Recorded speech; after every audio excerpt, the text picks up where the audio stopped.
ಮಹಾದೇವ ಎಂದು ಕರೆಯಲ್ಪಡುವ ಇವರು ಹಿಂದೂ ಪುರಾಣಗಳ ಪ್ರಕಾರ ತ್ರಿಮೂರ್ತಿ ದೇವರುಗಳಲ್ಲಿ ಒಬ್ಬರು.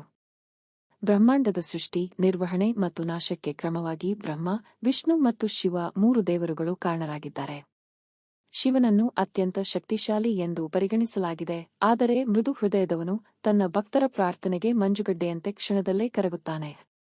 ಶತಮಾನಗಳಿಂದಲೂ ಭಗವಾನ್ ಶಿವನ ಶಕ್ತಿಗಳು, ಪ್ರೀತಿ, ಕೋಪ ಮತ್ತು ಹೆಚ್ಚಿನವುಗಳ ಬಗ್ಗೆ ಹಲವಾರು ಕಥೆಗಳಲ್ಲಿ ಹೇಳಲಾಗಿದೆ ಮತ್ತು ಬರೆಯಲಾಗಿದೆ. ಪ್ರತಿಯೊಬ್ಬರೂ ಮಕ್ಕಳಲ್ಲಿ ದೇವರ ಬಗ್ಗೆ ಭಕ್ತಿ ಭಾವವನ್ನು ಹುಟ್ಟುಹಾಕಲು ಪ್ರಯತ್ನಿಸುತ್ತಾರೆ.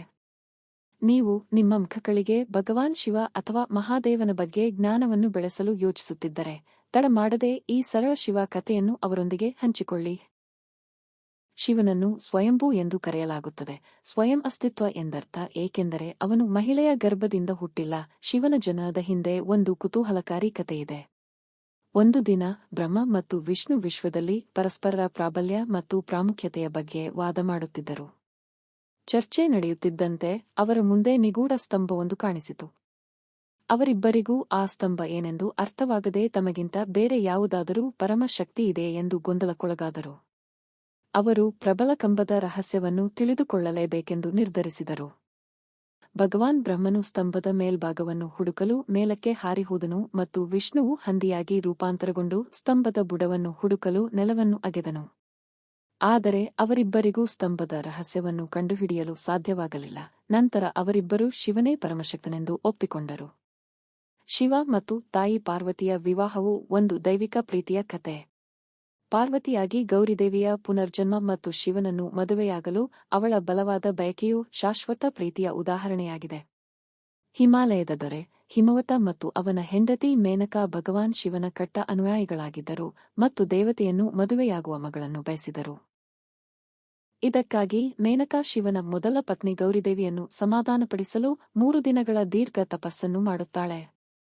ದೇವಿಯು ಮೇನಕಾಗೆ ತಮ್ಮ ಮಗಳಾಗಿ ಜನ್ಮ ನೀಡುವುದಾಗಿ ಭರವಸೆ ನೀಡುತ್ತಾಳೆ. ಪತ್ನಿಯ ಮರಣದಿಂದ ದುಃಖಿತನಾದ ಶಿವನು ದೀರ್ಘ ತಪಸ್ಸಿಗೆ ಹೋಗುತ್ತಾನೆ. ಒಂದು ದಿನ ಋಷಿ ನಾರದನು ಮಗುವನ್ನು ನೋಡಲು ಹಿಮವತ ರಾಜ್ಯಕ್ಕೆ ಭೇಟಿ ನೀಡುತ್ತಾನೆ ಮತ್ತು ಅವಳು ಶಿವನನ್ನು ಮದುವೆಯಾಗುವುದಾಗಿ ಮುನ್ಸೂಚನೆ ನೀಡುತ್ತಾನೆ. ಪಾರ್ವತಿಯು ಬೆಳೆದಂತೆ ಅವಳು ಹಗಲು ರಾತ್ರಿ ಶಿವನನ್ನು ಪ್ರಾರ್ಥಿಸುತ್ತಾಳೆ. ಪಾರ್ವತಿಯ ಭಕ್ತಿಯಿಂದ ಸಮಾಧಾನಗೊಂಡ ಶಿವನು ಬ್ರಾಹ್ಮಣನ ವೇಷ ಧರಿಸಿ ಅವಳನ್ನು ಪರೀಕ್ಷಿಸಲು ನಿರ್ಧರಿಸುತ್ತಾನೆ. ಬಡವ ಮತ್ತು ಭೌತಿಕ ಜೀವನವಿಲ್ಲದ ವ್ಯಕ್ತಿಯನ್ನು ಮದುವೆಯಾಗಬಾರದೆಂದು ಅವನು ಅವಳಿಗೆ ಹೇಳುತ್ತಾನೆ. ಆದರೆ ನಾನು ಶಿವನನ್ನು ಬಿಟ್ಟು ಬೇರೆ ಯಾರನ್ನೂ ಮದುವೆಯಾಗುವುದಿಲ್ಲ ಎಂದು ಪಾರ್ವತಿ ದೃಢವಾಗಿ ಹೇಳುತ್ತಾಳೆ. ಸಂತೋಷದ ಉತ್ತರವು ಶಿವನು ತನ್ನ ಮೂಲ ಸ್ವರೂಪಕ್ಕೆ ಹಿಂತಿರುಗುವಂತೆ ಮಾಡುತ್ತದೆ ಮತ್ತು ಮದುವೆಯ ಪ್ರಸ್ತಾಪವನ್ನು ಅಂಗೀಕರಿಸುತ್ತದೆ. ಹೀಗೆ ಶಿವನು ಪಾರ್ವತಿಯ ರೂಪದಲ್ಲಿ ತನ್ನ ಹೆಂಡತಿಯನ್ನು ಮರಳಿ ಪಡೆಯುತ್ತಾನೆ. ಅವರ ಮದುವೆಯ ಕಥೆಯು ಶಿವನ ಅತ್ಯಂತ ಪ್ರಸಿದ್ಧ ಕಥೆಗಳಲ್ಲಿ ಒಂದಾಗಿದೆ. ಭಗವಾನ್ ಶಿವನು ತನ್ನ ಪತ್ನಿ ಪಾರ್ವತಿಗೆ ವೇದಗಳನ್ನು ವಿವರಿಸಲು ಪ್ರಾರಂಭಿಸುತ್ತಾನೆ ಮತ್ತು ಅದು ಹಲವಾರು ವರ್ಷಗಳವರೆಗೆ ಮುಂದುವರಿಯುತ್ತದೆ. ಆದರೆ ಒಂದು ದಿನ ಪಾರ್ವತಿ ತನ್ನ ಏಕಾಗ್ರತೆಯನ್ನು ಕಳೆದುಕೊಳ್ಳುತ್ತಾಳೆ. ಸಿಟ್ಟಾದ ಶಿವ ಅವಳನ್ನು ಭೂಮಿಗೆ ಹೋಗಿ ಮೀನುಗಾರಳಾಗಿ ಜನಿಸುವಂತೆ ಶಪಿಸುತ್ತಾನೆ. ಪಾರ್ವತಿ ಹೆಣ್ಣು ಮಗುವಿಗೆ ಜನ್ಮ ನೀಡುತ್ತಾಳೆ ಮತ್ತು ಮೀನುಗಾರ ಸಮುದಾಯದ ಮುಖ್ಯಸ್ಥ ಪರ್ವರಸ್ ಅವಳನ್ನು ತನ್ನ ಮನೆಗೆ ಕರೆದೊಯ್ಯುತ್ತಾನೆ. ಆಕೆಗೆ ಪಾರ್ವತಿ ಎಂದು ಹೆಸರಿಟ್ಟು ಸಾಕುತ್ತಾನೆ. ಈ ಮಧ್ಯೆ ಶಿವನು ತನ್ನ ತಪ್ಪನ್ನು ಅರಿತು ತನ್ನ ಹೆಂಡತಿಯನ್ನು ನೆನೆಸಿಕೊಳ್ಳಲು ಪ್ರಾರಂಭಿಸುತ್ತಾನೆ. ಇದನ್ನು ನೋಡಿದ ಅವನ ಶಿಷ್ಯ ನಂದಿ ಪಾರ್ವತಿಯನ್ನು ಮರಳಿ ಕರೆಯುವಂತೆ ಸೂಚಿಸುತ್ತಾನೆ. ಶಿವನು ಅದನ್ನು ಮಾಡಲು ಸಾಧ್ಯವಿಲ್ಲ ಎಂದು ಉತ್ತರಿಸುತ್ತಾನೆ, ಏಕೆಂದರೆ ಅವಳು ಮೀನು ಹಿಡಿಯುವವನನ್ನು ವಿವಾಹವಾಗಬೇಕೆಂದು ಬಯಸಿದ್ದಳು ಎಂದು ಹೇಳುತ್ತಾನೆ. ಇದನ್ನು ಕೇಳಿದ ನಂದಿಯು ಶಿವ ಮತ್ತು ಪಾರ್ವತಿಯನ್ನು ಮತ್ತೆ ಒಂದುಗೂಡಿಸುವ ಯೋಜನೆಯನ್ನು ರೂಪಿಸುತ್ತಾನೆ. ಅವನು ದೊಡ್ಡ ಶಾರ್ಕ್ನ ರೂಪವನ್ನು ತೆಗೆದುಕೊಂಡು ಮೀನುಗಾರರು ಮೀನುಗಾರಿಕೆಗೆ ಹೋಗುವ ಸಮುದ್ರಕ್ಕೆ ಹೋಗುತ್ತಾನೆ. ಅವನು ಮೀನುಗಾರರಿಗೆ ತೊಂದರೆ ಕೊಡಲು ಪ್ರಾರಂಭಿಸುತ್ತಾನೆ. ಅದರ ಬಗ್ಗೆ ತಿಳಿದ ಪರ್ವರಸ್ ತಿಮಿಂಗಿಲವನ್ನು ಹಿಡಿದವರಿಗೆ ತನ್ನ ಮಗಳಾದ ಪಾರ್ವತಿಯನ್ನು ಕೊಟ್ಟು ವಿವಾಹ ಮಾಡಿಸುತ್ತೇನೆಂದು ಘೋಷಿಸುತ್ತಾನೆ. ಪರ್ವರಸ್ ಮತ್ತು ಪಾರ್ವತಿ ಮೀನುಗಾರರಿಗೆ ಸಹಾಯ ಮಾಡುವಂತೆ ಶಿವನನ್ನು ಪ್ರಾರ್ಥಿಸುತ್ತಾರೆ.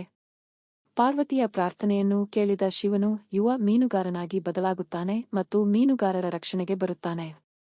ನಂದಿ ಸಂತೋಷದಿಂದ ಶಿವನ ಕೈಗೆ ಸಿಕ್ಕಿ ಬೀಳುತ್ತಾನೆ. ಈ ರೀತಿಯಾಗಿ ಶಿವ ಪಾರ್ವತಿಯನ್ನು ಮರುಮದುವೆಯಾಗುತ್ತಾನೆ. ಭಗವಾನ್ ಶಿವ ಮತ್ತು ಪಾರ್ವತಿ ದೇವಿಯು ಸುಂದರವಾದ ಉದ್ಯಾನವನದ ನಂದನವನದಲ್ಲಿ ವಿಹರಿಸುತ್ತಿದ್ದಾಗ ಅವರು ಬಯಸಿದ ವೃಕ್ಷ ಕಲ್ಪವೃಕ್ಷವನ್ನು ಕಂಡರು. ದುಷ್ಟ ಶಕ್ತಿಗಳ ವಿರುದ್ಧ ಹೋರಾಡಲು ಶಿವನು ಕೈಲಾಸ ಪರ್ವತದಿಂದ ಹೊರಬಂದಾಗ ಪಾರ್ವತಿಗೆ ಆಗಾಗ್ಗೆ ಒಂಟಿತನ ಕಾಡುತ್ತಿತ್ತು.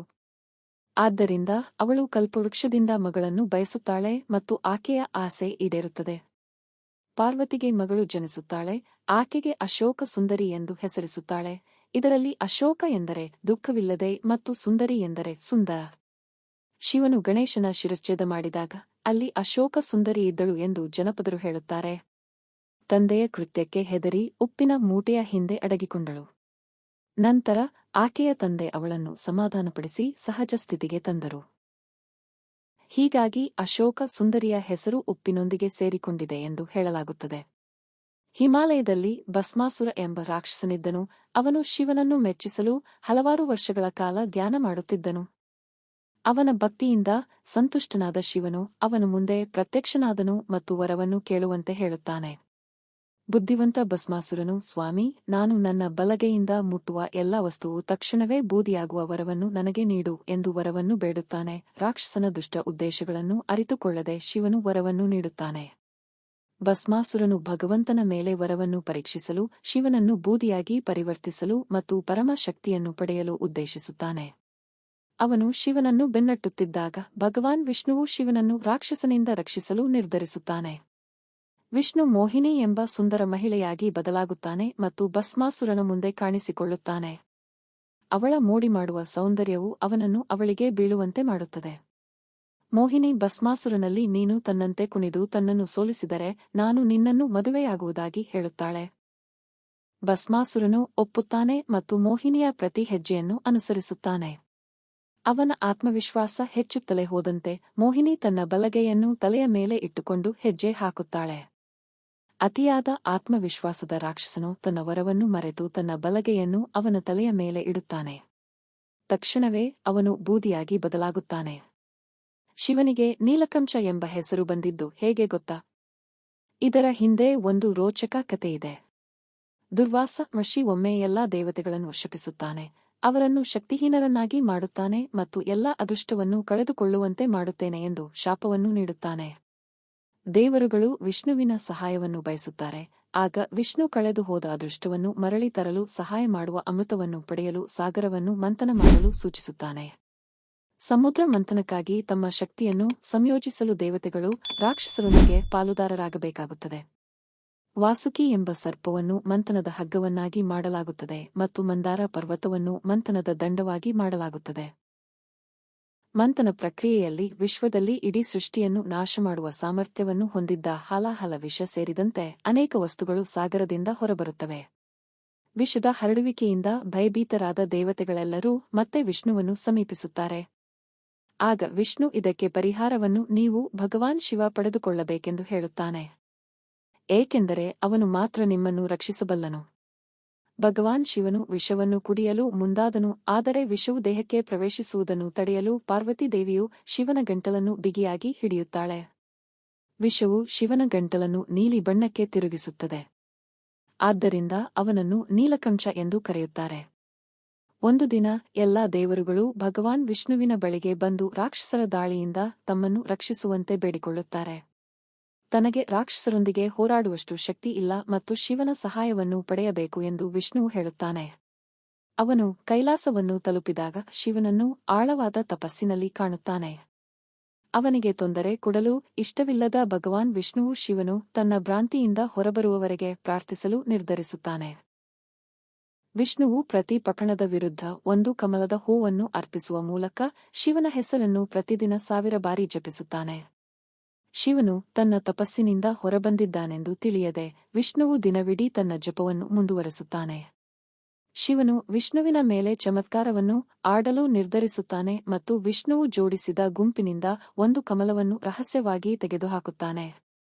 ವಿಷ್ಣು 999 ಬಾರಿ ಪಠಿಸಿದ ನಂತರ ತನ್ನ ಸಂಗ್ರಹದಲ್ಲಿ ಒಂದು ಹೂವು ಕಾಣೆಯಾಗಿದೆ ಎಂದು ಅವನು ಅರಿತುಕೊಂಡನು. ಅವನು ತಕ್ಷಣ ತನ್ನ ಕಣ್ಣನ್ನು ಕಿತ್ತು ಶಿವನ ಪಾದದಲ್ಲಿ ಅರ್ಪಿಸುತ್ತಾನೆ. ವಿಷ್ಣುವಿನ ಭಕ್ತಿಯಿಂದ ಪ್ರಭಾವಿತನಾದ ಶಿವನು ಅವನಿಗೆ ವರವನ್ನು ಕೇಳಲು ಹೇಳುತ್ತಾನೆ. ಎಲ್ಲಾ ದೇವತೆಗಳನ್ನು ಉಳಿಸಲು ರಾಕ್ಷಸರನ್ನು ಸೋಲಿಸುವ ಶಕ್ತಿಯನ್ನು ನೀಡುವಂತೆ ವಿಷ್ಣು ಕೇಳುತ್ತಾನೆ. ಭಗವಾನ್ ಶಿವನು ಅವನಿಗೆ ಸುದರ್ಶನ ಚಕ್ರ ಎಂದು ಕರೆಯಲ್ಪಡುವ ವಿಶಿಷ್ಟ ಹಾಗೂ ಶಕ್ತಿಶಾಲಿಯಾದ ಆಯುಧವನ್ನು ನೀಡುತ್ತಾನೆ.